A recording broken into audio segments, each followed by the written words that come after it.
Hi, I'm Private Nathaniel Lawson in the Army Reserve Station in Gray, Tennessee, and today I'm going to talk about my experience through basic training in AIT for all of you that have been maybe thinking about joining up. I really recommend it. It's a good experience. You'll learn a lot. You'll become a better person. It's helped me out a lot. But I went and enlisted in November of 2011, and 2 weeks later I was in Fort Jackson, South Carolina.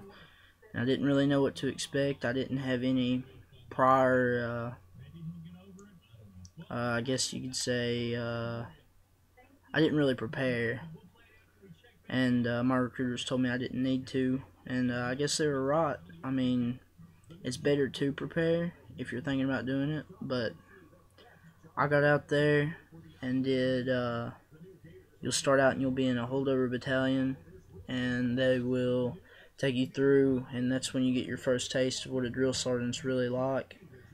And it's a scary experience because I'd never really been away from home. I signed up right out of high school, and you'll go through your holdover battalion, and you'll go get all your shots, and you're in processing and get all your gear issued to you, which is really fun because they keep you up pretty late. You don't really get much sleep those few days, and then after all that's done, you'll wake up one morning and all your real drill sergeants from your company will be there. And I was in Delta 360th, the River Raiders, Delta Dogs, and they came and picked us up, and I had a female drill sergeant on the bus with us, and she made us hold our bags like this and keep our faces buried in the bags. We weren't allowed to look up through the bus ride. They pulled us out, took us to our battalion, and as soon as we got off the bus, they did what they call the shark attack, which is when all the drill sergeants pretty much, it's kind of like they weed out everyone and scare us a lot. They're yelling at you, and they made us run up and down. We had a hill out in front of our company, and we'd run up and down the hill, and there was a wire at the bottom. They'd say, "Go touch the wire," and we'd run up and down the hill. We ran up and down the hill, and there was some people that gave up at that point, and it wasn't really that bad. I wasn't in very good shape, and I still did it. And then after that, you get into your real training. You're going to wake up really early in the morning, go do PT, which isn't hard. PT is really easy. There's not nothing to it. You'll do all your training. You'll throw grenades. It's a blast. Throwing grenades, going to the rifle ranges after you get out. Well, they have 3 phases. Kind of getting off on tangents here, but they have 3 phases: red phase, white phase, and blue phase. And in red phase, it's mass punishment. Anytime one person screws up, everybody gets screwed up. They call it corrective training, or some people say it's smoking us, but they're not allowed to do that. They're not allowed to say that they're smoking us. But you'll do a lot of push-ups, a lot of ridiculous stuff. It's all a game. It's a mind game. They'll make you do stuff that you just there's no point in it, but they make you do it, and it's best to just go through it and do it, because if you don't, it's more trouble for you and everyone else.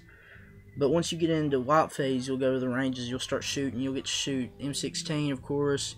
You'll shoot 249 Bravo, which is a saw. It's alright. 240 Bravo, which shoots 7.62. You'll shoot, if you're lucky, like me, and you're a good shot, you'll get to shoot a live M203 grenade launcher. You'll shoot a blank AT4 anti-tank round, and you'll do some cool obstacle courses, a confidence course, which put a lot of confidence in me because I was afraid of heights when I went in, and now I'm not. Once you get in blue phase, they they slack up on you, and the drill sergeants aren't really on you as much. And you'll have one person out of your platoon kind of guiding you and taking you where you need to go. But the thing with basic is they're gonna put you through a lot of stuff, but it's all mental. You're gonna think, I can't do this, but you can. Anyone can do it. If I can do it, you can do it. I just always thought to myself, one of my drill sergeants always said, quit feeling sorry for yourself. And every time I started to feel like I couldn't go on, I just think about that, and I pushed through it all. I never fell out of a run, and I'm not a runner. At the end of basic, I was running 13 flat, and then when I came in, the first PT test I took, I ran like a 20-minute 2-mile, which is horrible. And I brought it down to 13 minutes. So they're gonna whip you into shape really fast. The first 2 weeks is probably the worst of it, but once you get past those first 2 weeks, I went on autopilot. Once you get in and you get used to the military lifestyle, you're gonna understand. Just do what they tell you to do. They're not gonna steer you wrong. And after I graduated basic on the 23rd of February 2011, and I went to AIT at Fort Lee up in Virginia, and my MOS is 91 Bravo, which is a wheeled vehicle mechanic, and that was a whole lot of fun. They slack up on you a lot there. I was there for 3 months doing my training to be basically a diesel mechanic, working on Humvees, Hemet wreckers, PLS, palletized loading systems, deuce and a halves, 5-ton trucks, the new MRAP, different variations of that.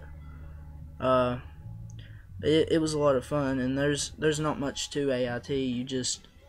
You'll basically wake up, do PT, go eat chow, go to school, go to lunch, go back to school, work through the rest of the day, and then you go eat chow again, and then you got free time for the rest of the day.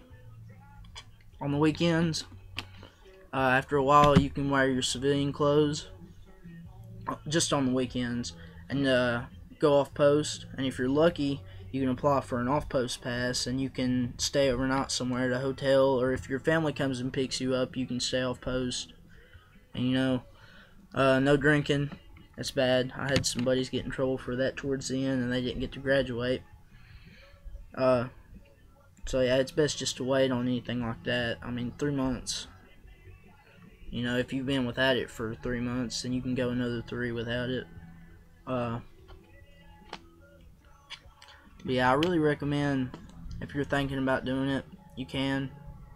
It's a good choice. I didn't sign up active duty. I did reserve so I could go to school because they would pay for my education, and I think I might go active duty after I go to school, get some promotion points, work my way up through the ranks.